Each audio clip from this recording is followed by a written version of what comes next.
12th of June 1944. Stavka Headquarters, Moscow. Morning rain recorded on Soviet staff weather sheets marked the day directive number 22-126 was issued to fronts preparing for Operation Bagration. German Army Group Center intelligence logs noted a possible major regrouping, but reported infantry exhaustion and fuel shortages that limited response capability.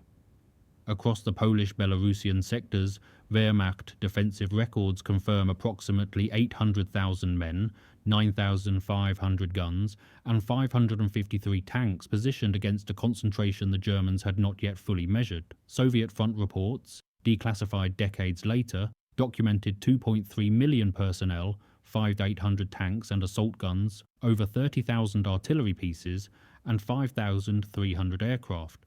The expectation, recorded in German staff assessments, assumed localized pressure.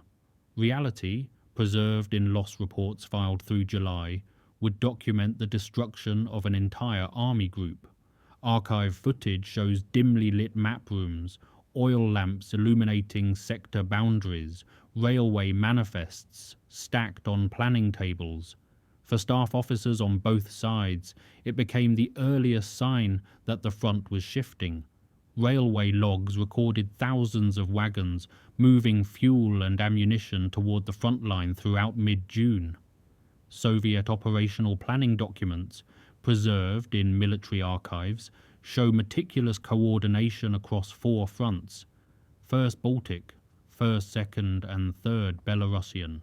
Marshal Alexander Vasilevsky and Marshal Georgy Zhukov directed the effort from Moscow, reviewing reports that arrived by encrypted telegraph.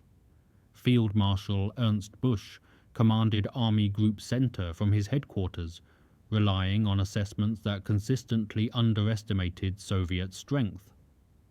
Private Ivan Lozhkin, 3rd Belarusian front rifleman from Yaroslavl, noted in his diary, "We cleaned rifles, one by one, in silence. He was a factory worker before conscription, accustomed to repetitive tasks and long shifts. Now he waited in a forward assembly area, checking equipment that had been issued, inspected, and re-inspected. Around him, other soldiers performed the same rituals. Officers moved between positions, consulting typed orders and hand-drawn sector maps. Archival production sheets show Soviet tank output in May 1944 exceeded 2,200 units. German records from the same period show fewer than 400 tanks transferred to the Eastern Front. The disparity appears stark in preserved ledgers, columns of numbers representing production capacity, transport allocations, and fuel deliveries. Soviet depots near the front received tens of thousands of tons of fuel weekly. German fuel distribution notes, captured after the war, report severe rationing and prioritization disputes between army groups. For analysts reviewing these records decades later, the figures confirmed that industrial reach shaped battlefield momentum before the first shot was fired. Logistics determined tempo. The underground headquarters in Moscow accumulated reports showing readiness percentages climbing toward operational thresholds. Lighting remained dim. Filtered lamps illuminated map boards where unit symbols clustered along the front line. Staff officers marked positions with grease pencils, updating every 6 hours as new information arrived. Across the front, German reconnaissance flights recorded reduced visible concentrations, a detail noted in Luftwaffe intelligence summaries. Soviet camouflage directives, issued in early June, mandated dummy bridges, false signals, and feigned troop movements designed to obscure actual assembly points. Weather reports for the period confirm intermittent cloud cover, further aiding concealment efforts. The quiet tension documented in both German and Soviet planning diaries reflected different understandings of what was approaching. For German staff, the accumulating signs suggested pressure, but not catastrophe. For Soviet planners, the numbers represented the culmination of months of preparation. As encoded reports reached both headquarters, the next phase would move from planning to coordinated shock. 14th of June 1944. Mogilev, Vitebsk, Bobruisk sector. Soviet camouflage operations intensified according to recorded directives. Maskirovka, military deception, became the operational priority across the front. Dummy bridges appeared in aerial reconnaissance photographs, while real pontoon units assembled under forest cover. False radio traffic, documented in signals intelligence logs, suggested troop movements towards sectors far from the actual concentration points. German aerial reconnaissance logs from this period note, quote, reduced visible concentrations and possible redeployment southward. Decrypted German Enigma traffic intercepted by Soviet intelligence stations indicated Wehrmacht command believed the main attack would target Army Group North Ukraine, not center. This misperception, preserved in multiple intelligence summaries, shaped German defensive preparations. Reinforcements moved south. Artillery remained positioned to counter an offensive that would never materialize in that sector. General Ivan Chernyakhovsky commanded 3rd Belarusian Front from a headquarters established in recaptured territory. His operational orders, preserved in military archives, specified strict noise discipline. Artillery remained silent, trucks moved only at night under blackout conditions, and radio transmissions followed minimal protocols. German 4th Army diary entries from 20th of June record, quote, no major reinforcement expected and enemy activity within normal parameters. Senior Sergeant Nikolai Kuznetsov, mortar platoon commander, wrote to his wife in a letter preserved among family papers, we wait quietly, boots cleaned, belts checked. The silence is the hardest. He was born in Smolensk region to a farming family, drafted in 1942. By June 1944, he had survived 2 years of frontline service. The waiting, as recorded in numerous soldiers' accounts, proved more difficult than movement. Men sat in forward positions, maintaining equipment and reviewing orders they had already memorized. Soviet deception rail manifest routed supply trains to appear westward bound, away from actual concentration areas. German intelligence officers, analyzing railway traffic patterns from aerial photography and partisan reports, concluded Soviet logistics supported operations in the south. The assessment proved catastrophically wrong. Wehrmacht transportation logs show no emergency redeployment orders issued to Army Group Center during this period. German General Kurt von Tippelskirch commanded 4th Army, positioned in the central sector. His headquarters reports, captured after the war, reflect confidence that defensive positions would hold. Trench systems, documented in engineering surveys, extended for kilometers. Minefields had been emplaced according to technical specifications. Infantry divisions, though under strength by establishment tables, occupied prepared positions. Staff assessments predicted any Soviet attack would require weeks to penetrate prepared defenses. For military historians examining these records, Maskirovka demonstrated operational depth that exceeded tactical deception. Soviet misallocation of German reserves contributed directly to future encirclement losses, documented as over 300,000 casualties in subsequent weeks. The silence preceding the offensive, recorded in both attack orders and defensive assessments, proved as decisive as firepower. German miscalculation, preserved in staff diaries and intelligence summaries, ensured Soviet forces would achieve surprise despite the massive concentration. New reconnaissance photographs arrived at Soviet planning tables daily. Officers pinned them beside older images, noting changes in German positions, Final preparations began, ammunition distributed to forward dumps, fuel trucks positioned for rapid advance, medical stations established in designated assembly areas. Weather forecasts predicted clear conditions for 22nd of June. The anniversary of the German invasion 3 years earlier had been selected deliberately, a detail noted in multiple Soviet command documents.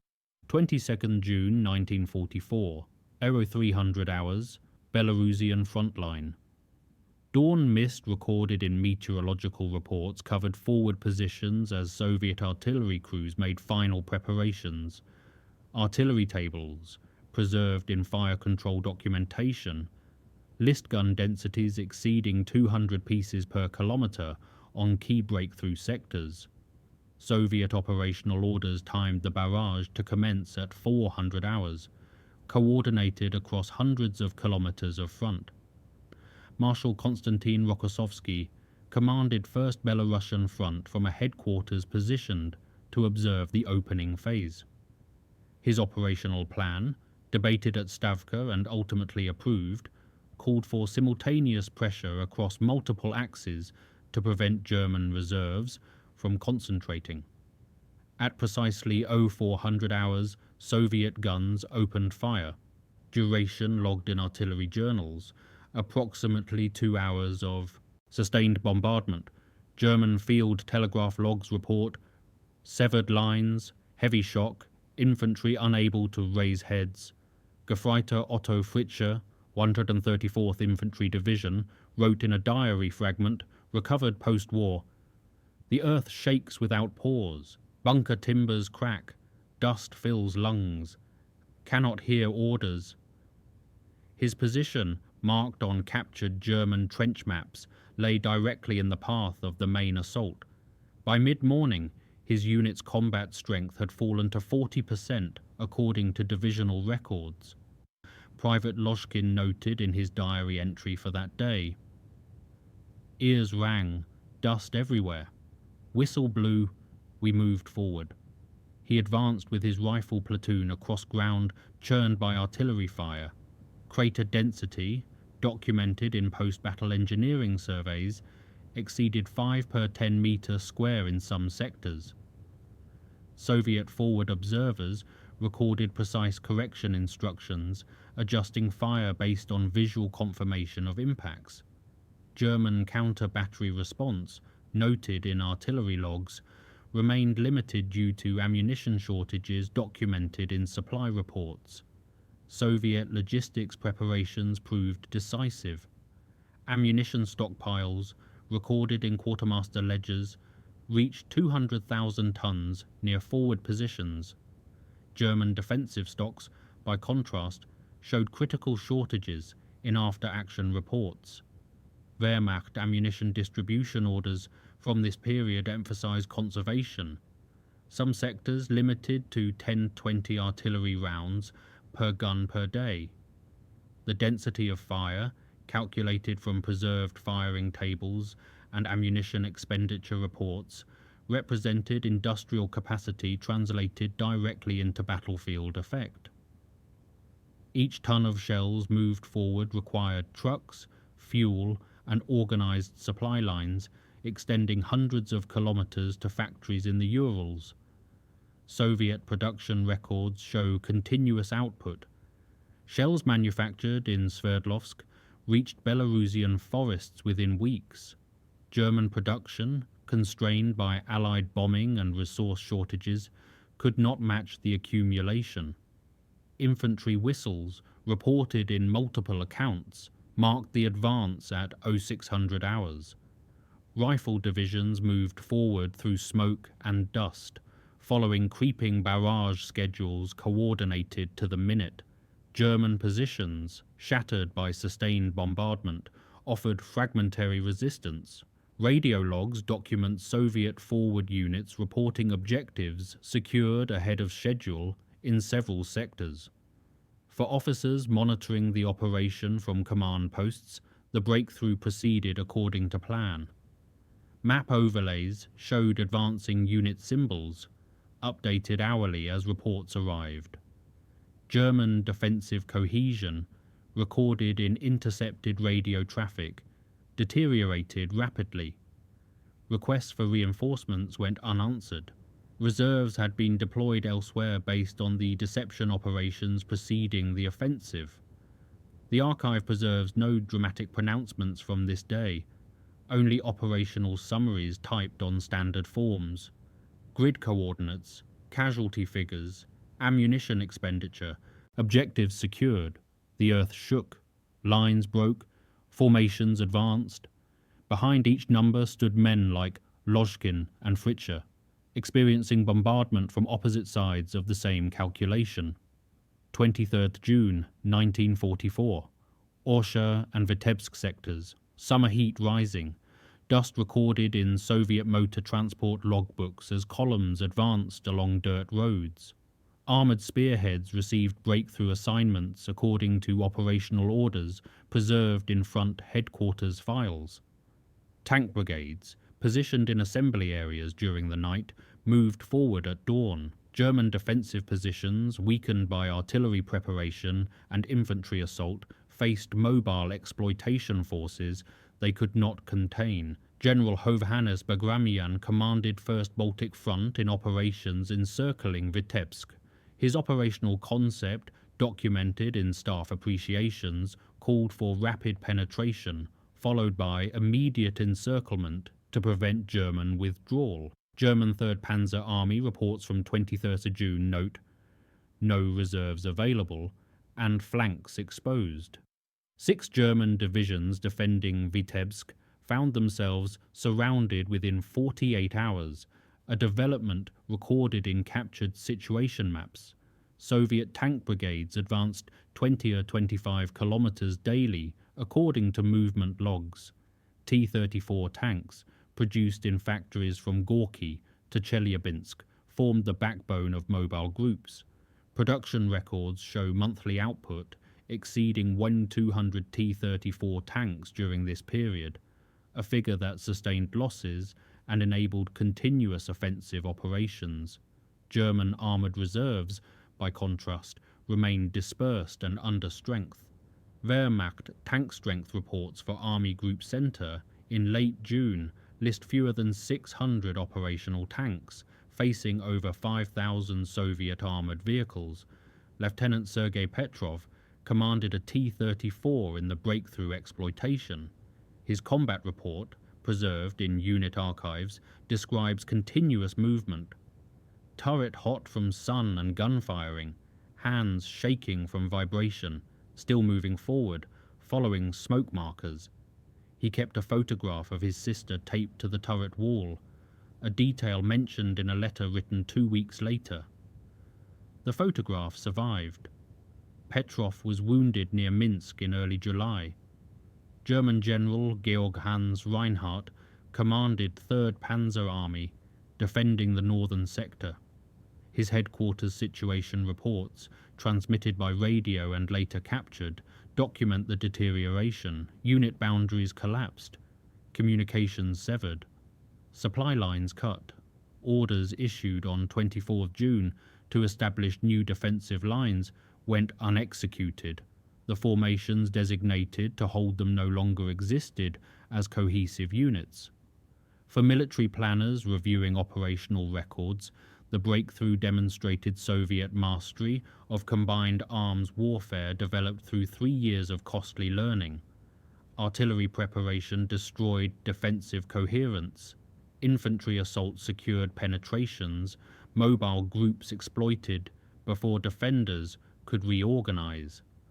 Fuel trucks and mobile repair units, documented in logistics manifests, moved forward with combat formations, sustaining operational momentum. German defensive doctrine, based on holding prepared positions until reserves counterattacked, failed because reserves had been misallocated based on deception operations. German ammunition conservation orders, issued earlier due to supply shortages, now proved catastrophic. Artillery units rationed to 10 to 20 rounds daily could not deliver effective defensive fires. Soviet artillery, by contrast, maintained high rates of fire, supported by accumulated stockpiles. The disparity appears starkly in comparative ammunition expenditure tables. Soviet forces fired approximately 2.5 million shells during the first 3 days. German defensive fires consumed their available stocks within hours. Encirclement at Vitebsk proceeded methodically. Soviet forces advancing from multiple directions closed the ring on 25 June. German garrison commander received orders to hold, transmitted by radio from Army Group headquarters. He replied that breakout remained the only option to preserve combat strength. Permission came too late. Surrender documents processed on 27 June list 28,000 German prisoners from Vitebsk pocket, recorded in Soviet interrogation center reports. Signals intercepted on 26 June included orders to Mogilev garrison. Stand fast, reinforcements coming. The reinforcements never arrived. Staff watching frontline plots in Moscow and Berlin both recognized that divisions disappeared faster than defensive calculations predicted. Mathematical inevitability, once reserves failed and supplies ran short, became documented reality. 26 June 1944, Bobruisk, Berezina River. River humidity noted in medical logs as heat exhaustion cases rose among troops operating in summer conditions, bridges strained under Soviet crossing schedules. Engineer units erected pontoon bridges while advancing formations queued at approach routes. Rokossovsky's operational plan, debated at Stavka in planning sessions, called for dual thrusts north and south of Bobruisk. A pincer movement designed to encircle the garrison before defenders could withdraw. Soviet operational logs document approximately 40,000 German troops encircled at Bobruisk by 27 June. The pocket formed rapidly, mobile units advancing faster than German forces could retreat. Wehrmacht defensive positions prepared for frontal assault proved vulnerable to envelopment. German flak units, recorded in captured after-action reports, attempted breakout using supply trucks as improvised shields against Soviet fire. Few succeeded. German General Hans Jordan commanded the forces defending Bobruisk. He was removed from command on 26 June, replaced by an officer tasked with organizing continued defense. Relief order transmission, preserved in radio logs, occurred while Soviet forces had already cut most communication lines. Jordan's final reports described situation as untenable, with no prospect of reinforcement. Army Group Center, headquarters monitoring multiple simultaneous crises, could offer neither reserves nor authorization to withdraw. Soviet nurse Anna Mikhailova served with a frontline medical detachment advancing with assault forces. Her letter home, preserved among family documents, describes the work. Stretcher after stretcher, some silent, some shaking, bandages run short, we tear cloth for more. Medical supply records confirm shortages developed as advance outpaced logistics. Wounded soldiers, Soviet and German both, received treatment in aid stations established in captured buildings and forest clearings. For staff historians examining encirclement operations, Bobruisk demonstrated Soviet operational maturity achieved through cumulative experience. The dual thrust concept, applied successfully here, would become standard doctrine. German diaries from the pocket, recovered post-war, record deteriorating conditions, no fuel, rations low, ammunition exhausted. Prisoner rolls processed through Soviet camps list thousands captured, exact figures varying by source but consistently exceeding 20,000. River crossings, documented in engineer reports, proceeded under intermittent German artillery fire. Soviet bridging units worked through nights, replacing damaged spans and maintaining traffic flow. Equipment losses, recorded in logistics summaries, included numerous trucks and some armoured vehicles lost to mines and defensive fire. Advance continued despite losses.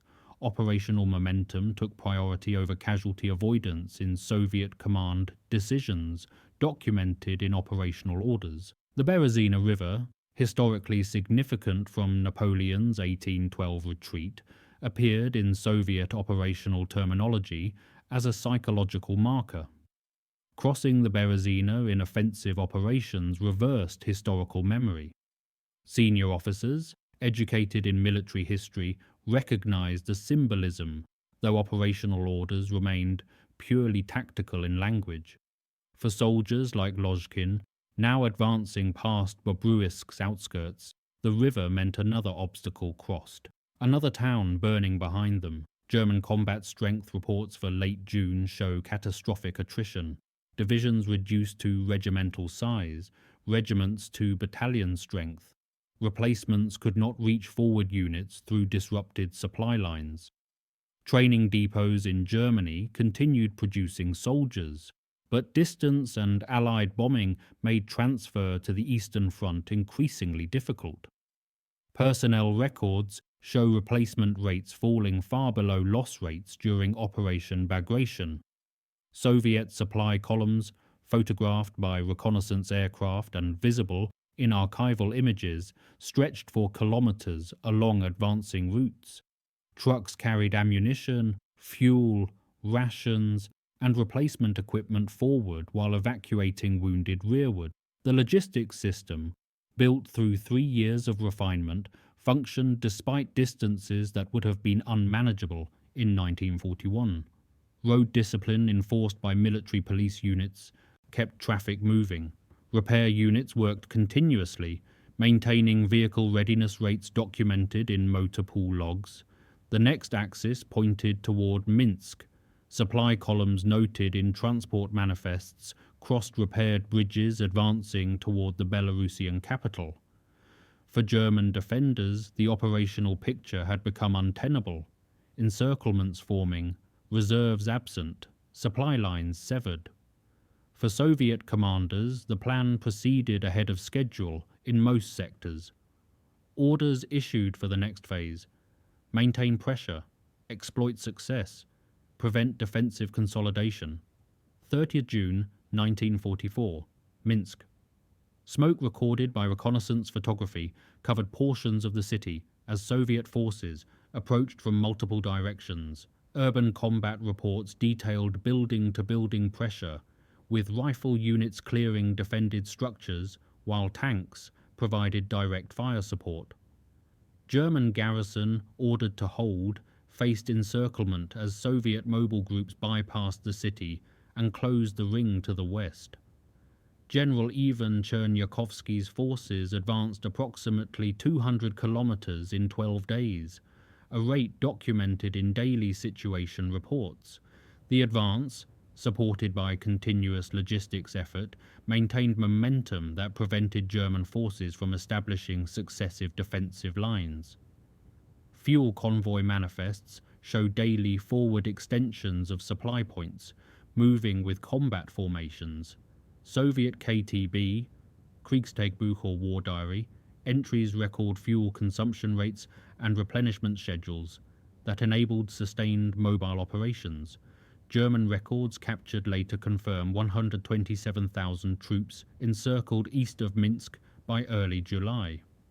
Field Marshal Walter Model arrived 28th June to replace Bush as Army Group Center commander, a change documented in headquarters logs. Model's reputation as defensive specialist raised hopes of stabilization. His initial situation assessments, preserved in military archives, describe conditions as critical, with limited options for reconstruction of coherent front. Lieutenant Petrov's tank, part of the forces encircling Minsk, reported Loader wounded on 1st July. Medical evacuation record shows the crew member removed to field hospital with shrapnel wounds. Petrov wrote in a letter dated 2nd July, "We do not cheer, we breathe." The exhaustion documented in numerous soldiers' accounts reflected continuous operations without rest. Crews slept beside vehicles during brief halts, maintenance performed immediately after action, then resuming advance. For analysts examining operational results, Minsk confirmed Soviet deep battle doctrine success. The concept, developed theoretically in the 1930s and refined through combat experience, emphasized sustained operations in depth to prevent enemy stabilization. Execution required logistics capability developed through industrial expansion and organizational improvement. Soviet success rested not on tactical brilliance, but on systematic application of available resources. German logistical paralysis, documented thoroughly in captured records, contributed critically to the collapse. Rail bridges destroyed by Soviet air and partisan attacks severed supply lines. Depots established for static defense became inaccessible to retreating units. Fuel shortages immobilized remaining vehicles. Wehrmacht motor transport logs from this period show catastrophic equipment losses. Thousands of trucks abandoned for lack of fuel or spare parts. The center of the front, marked on strategic maps with thick red lines showing Soviet penetrations, ceased to function as a coherent defensive system. Individual units fought isolated actions, sometimes successfully at tactical level, but without operational context. German division commanders reported situations to higher headquarters that had lost contact with reality. Orders issued for positions already overrun. Reinforcements promised that didn't exist. Defensive lines designated on terrain already in Soviet hands. Civilian population in Minsk, documented in Soviet occupation reports and German evacuation records, experienced a transition under difficult conditions. Some had lived under German occupation since 1941, others had evacuated earlier. Soviet authorities began immediately establishing administration, processing displaced persons, and assessing reconstruction requirements. The city, damaged by combat and 3 years of occupation, required extensive rebuilding recorded in subsequent planning documents. Columns pushed toward Grodno and Baranovichi, according to operational orders issued 2nd July. The advance continued despite growing logistical strain documented in supply reports. Truck tire shortages, mentioned in quartermaster logs, developed as sustained operations exceeded planned wear rates. Engine maintenance, deferred during rapid advance, accumulated as future requirement. Victory created its own logistics problems: long supply lines, vehicle attrition, ammunition consumption exceeding production rates for some calibers. For German forces, retreat became the only option where encirclement could be avoided. Models orders emphasized preserving combat power rather than holding territory, a shift from earlier directives. Rearguard actions, documented in various unit histories, attempted to delay Soviet advance while main bodies withdrew westward. Success varied. Some units executed controlled withdrawals, others disintegrated under pressure. The file for Operation Bagration, growing daily with reports, casualty lists, and situation maps, documented unprecedented Soviet operational success. 3 years after German invasion had driven to Moscow's outskirts, Soviet forces liberated Minsk ahead of schedule with smaller losses than predicted. Industrial preparation, operational deception, combined arms coordination, and sustained logistics support proved decisive. The plan, controversial in planning sessions, succeeded in execution beyond optimistic projections. 4th July 1944, Niemen River Line, rain. Returned according to weather records. Roads turned muddy as documented in engineering logs. Rapid advance, strained Soviet vehicle maintenance. Truck tires wore beyond replacement rates. engine hours accumulated without scheduled servicing. Quartermasters noted in supply reports that pursuit cost almost as much logistical effort as breakthrough operations. Fuel consumption remained high. Ammunition expenditure continued as combat contacted German rearguards daily. Bridging units recorded continuous river crossing operations. Soviet engineers erected temporary bridges under fire, maintained them against demolition attempts, and constructed bypasses when German forces destroyed approaches. Engineer casualty rates, higher than infantry in some instances, reflected the dangerous work. Each river, Berezina, then smaller tributaries, now Niemen, required crossing operations that consumed time, equipment, and lives.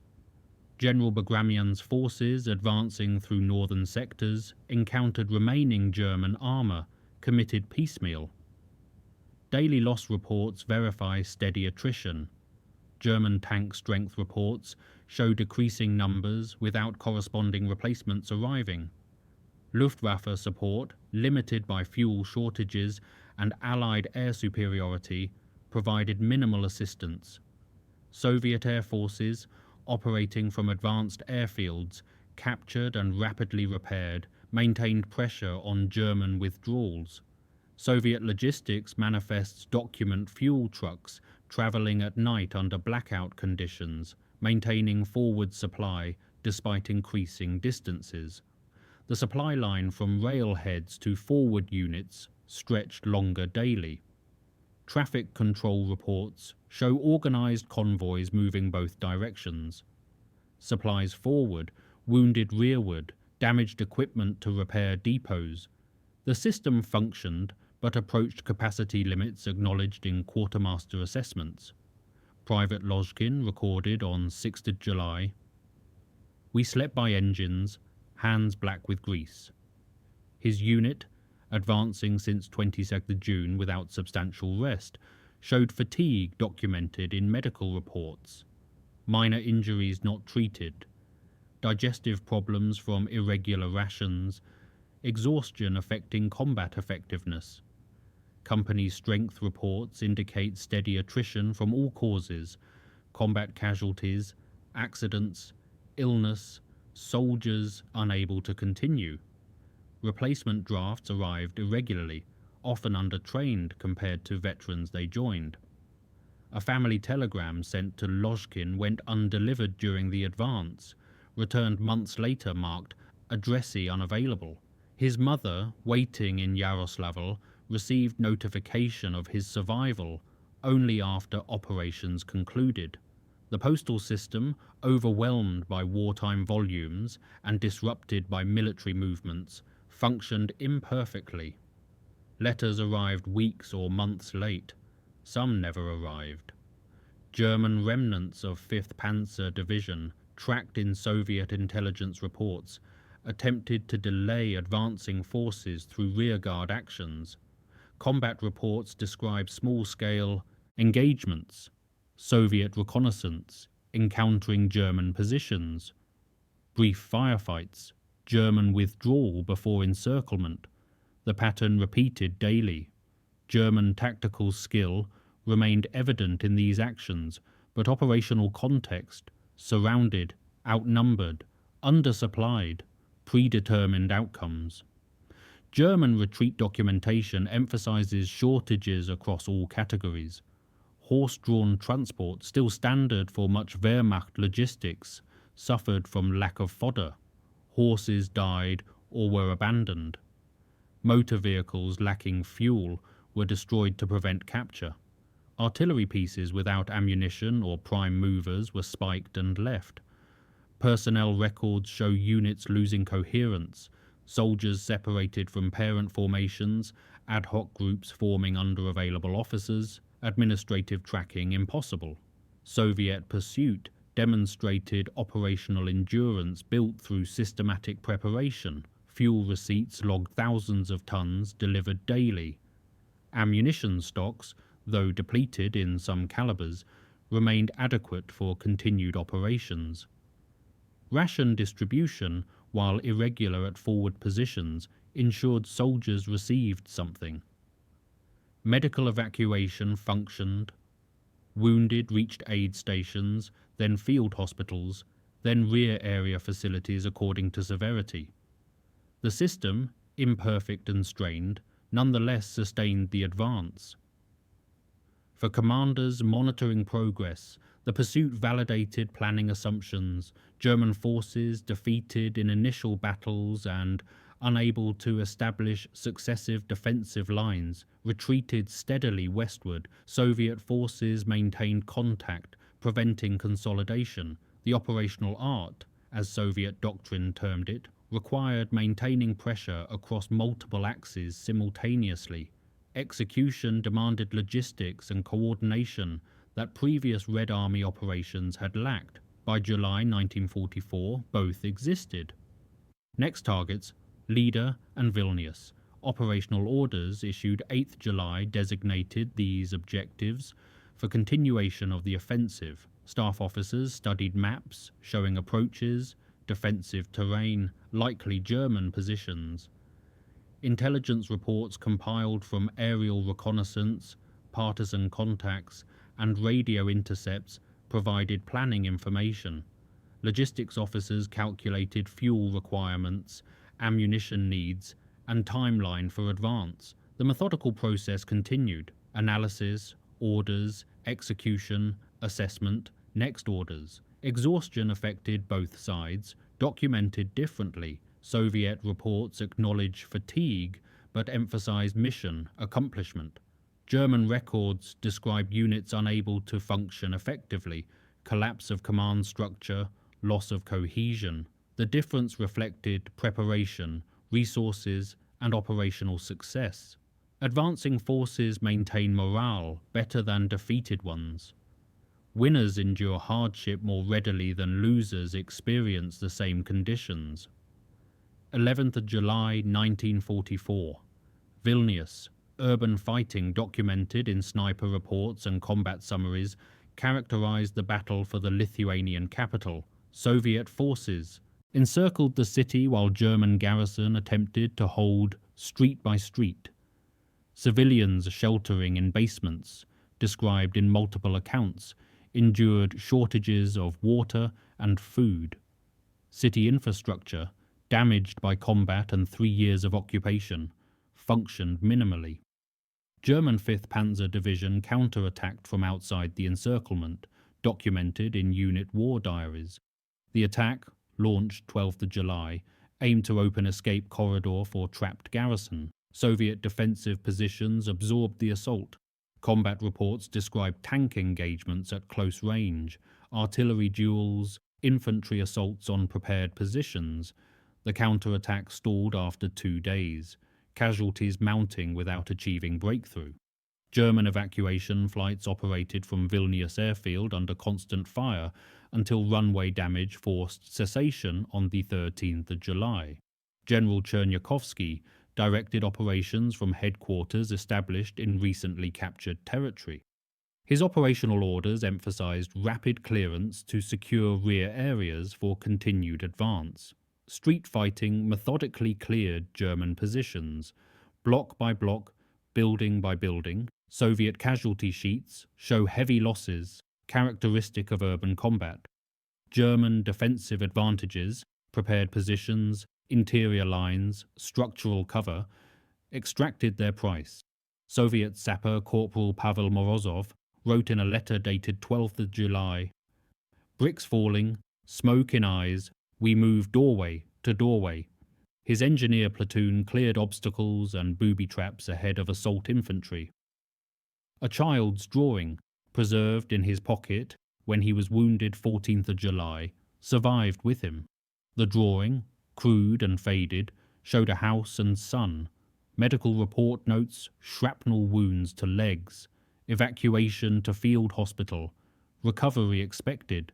Civilians caught in the fighting appear in multiple reports: Soviet political officers' assessments, German military government records, later testimonies. Estimates of civilian casualties vary by source, but consistently indicate significant losses. Shelter locations, marked on city maps compiled during the battle, show concentration in cellars and underground spaces. Water shortages developed as infrastructure damage accumulated. Food distribution, already limited under occupation, effectively ceased during combat. For military planners reviewing urban operations, Vilnius reinforced lessons about cost of city fighting. Tactical success, German garrison defeated, city captured, came with casualties that reduced formation strength. Soviet casualty ratios in urban terrain worsened compared to open combat, documented across multiple operations. Doctrine emphasized bypassing cities when possible.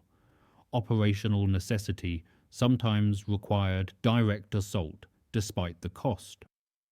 German Major General Recker commanded the Vilnius garrison until surrender negotiations began the 13th of July.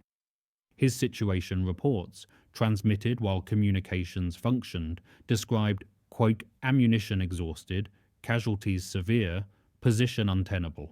Authorization to attempt breakout arrived after.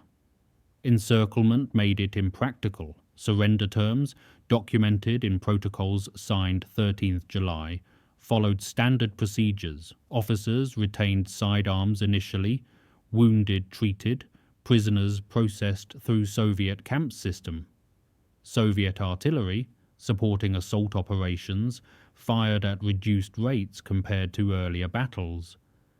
Ammunition allocation for urban combat emphasized direct fire weapons, tank guns, assault guns, anti-tank guns employed against structures. Artillery preparation risked civilian casualties and infrastructure destruction without proportional military benefit. Fire control procedures emphasized observation and precision rather than area bombardment. The street fighting continued into 13th of July despite surrender negotiations.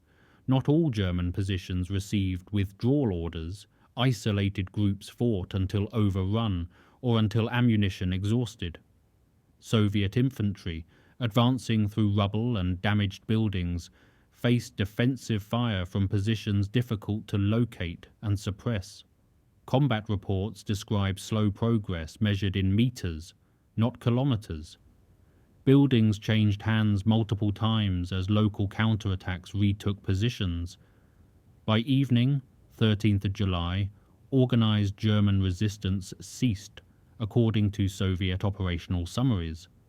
Mopping up operations continued into 14th of July, clearing remaining snipers, processing prisoners, collecting weapons and equipment. Engineer units began immediate assessment of damage for reconstruction planning. Medical units treated wounded from both sides. Administrative units registered displaced civilians and began distributing emergency rations. German diaries recovered from prisoners and casualties document morale collapse by the final days.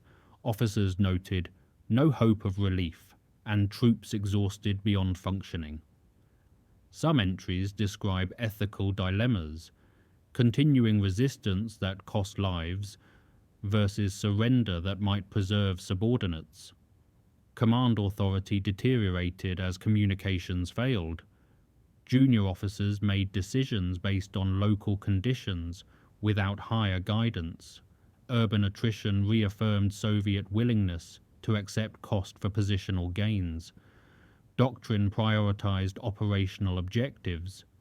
Clearing Vilnius secured rear areas and freed forces for continued advance. Casualties, while significant, remained within acceptable parameters defined by operational planning. Cold calculation appears in archived reports, units reduced below strength, but missions accomplished. Replacement drafts, already in transit, would restore formation strengths over subsequent weeks. For German forces, defeat at Vilnius was not sudden. It accumulated through days of fighting without resupply, reinforcement, or prospect of relief. Each position lost narrowed defensive perimeter. Each casualty reduced remaining strength. Ammunition expenditure without replenishment approached exhaustion. The end, when it arrived, reflected mathematical certainty recognized by both sides days earlier. Soviet objectives extended next to East Prussian borders. The advance continued. 14th July 1944, from Baranovichi to the Vistula line.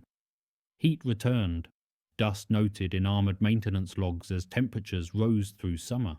Soviet forces approached the Vistula River and the approaches to Warsaw. Front stabilised gradually as advance outran immediate logistics support, and German resistance stiffened with shortened supply lines. For staff officers monitoring operations, forward momentum reached strategic pause that operational planning had anticipated. Army Group Centre losses, compiled from multiple sources and varying slightly by accounting method, exceeded 300,000 personnel. Exact figures remain disputed. German records incomplete due to headquarters destruction. Soviet counts include prisoners, casualties, and missing without precise differentiation. Tank and assault gun losses approached 2,000 vehicles according to Wehrmacht equipment status reports. Artillery pieces lost numbered in thousands, exact tallies varying by source. The scale, regardless of precise numbers, represented catastrophic defeat. Soviet gains measured approximately 400 kilometers east to west, liberating Belarusian territory occupied since 1941. Operational objectives, set during planning phase, had been achieved ahead of projected timelines in most sectors. Casualties, while significant, remained below worst-case projections. Equipment losses, particularly tanks and trucks, approached predicted rates. Ammunition consumption exceeded estimates in some categories, creating supply challenges addressed through increased production and reallocation from quieter sectors. Marshal Zhukov and Marshal Rokossovsky briefed Stalin on operational results, according to meeting records preserved in presidential archives. The briefing, conducted in Moscow, reviewed accomplishments and discussed next phase operations toward Poland and East Prussia.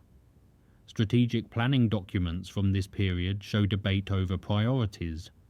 Continue westward advance versus pause for consolidation. Decision favoured limited continuation with careful logistics management.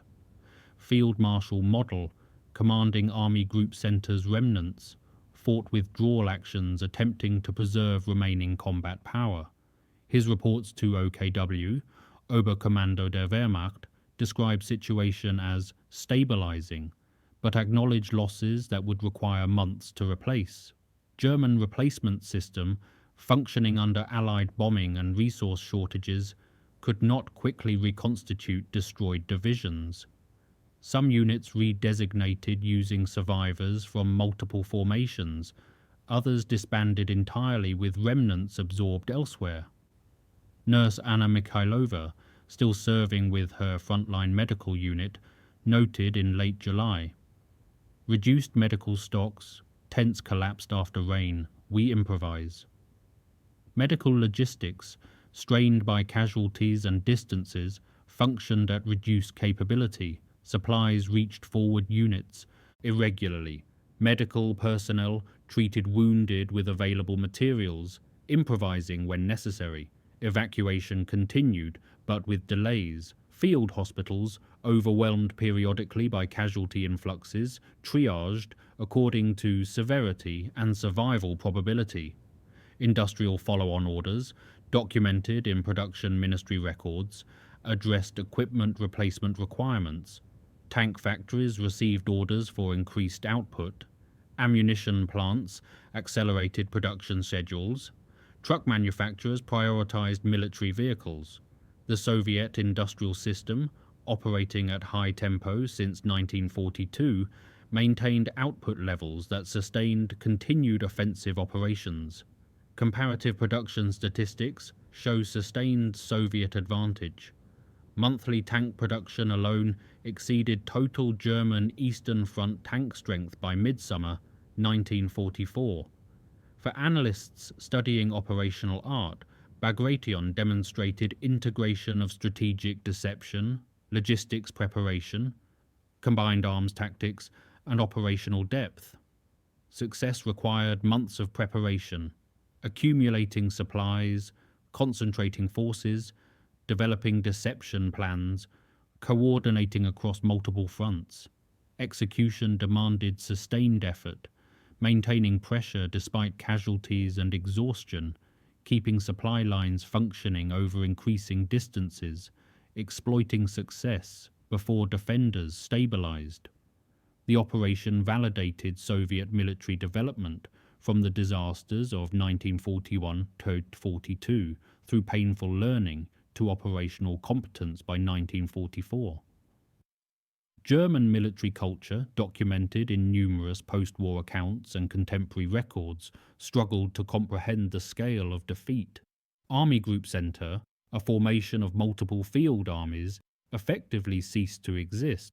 The psychological impact, beyond material losses, affected Wehrmacht confidence across all fronts. If such defeat occurred in the east, where security had seemed relatively assured, after failing Soviet offensives earlier in 1944, nowhere remained secure. Civilians in liberated territories experienced transition from German occupation to Soviet administration. Political officers' reports describe varied reactions: relief at liberation, concern about future, exhaustion from years of war. Infrastructure damage required immediate attention. Bridges rebuilt, rail lines repaired, utilities restored. Displaced populations returned or resettled. Agricultural land, damaged by combat or neglected during occupation, required restoration for harvest. Administrative machinery established to address immediate needs while planning longer-term reconstruction. Diaries and after-action reports from both sides emphasize exhaustion rather than exhilaration. Soviet soldiers, advancing since late June without substantial rest, reached physical limits documented in medical reports. German survivors, retreating across hundreds of kilometers under constant pressure, exhibited combat fatigue that affected military effectiveness. The human cost, not fully captured in casualty, statistics included psychological trauma and physical exhaustion that persisted after combat ceased. Encrypted reports filed in late July documented the front extending toward eastern Poland and East Prussia. The war's next phase, already planned in outline, would require additional logistics preparation, replacement of casualties, and repair of worn equipment. For military staffs on both sides, Operation Bagration marked a decisive shift. German strategic situation deteriorated irreversibly. Soviet capability to conduct sustained offensive operations across multiple fronts simultaneously now seemed certain. The file for Bagration closed without dramatic pronouncements, only operational summaries and casualty lists. The numbers told their own story, further comment proved unnecessary.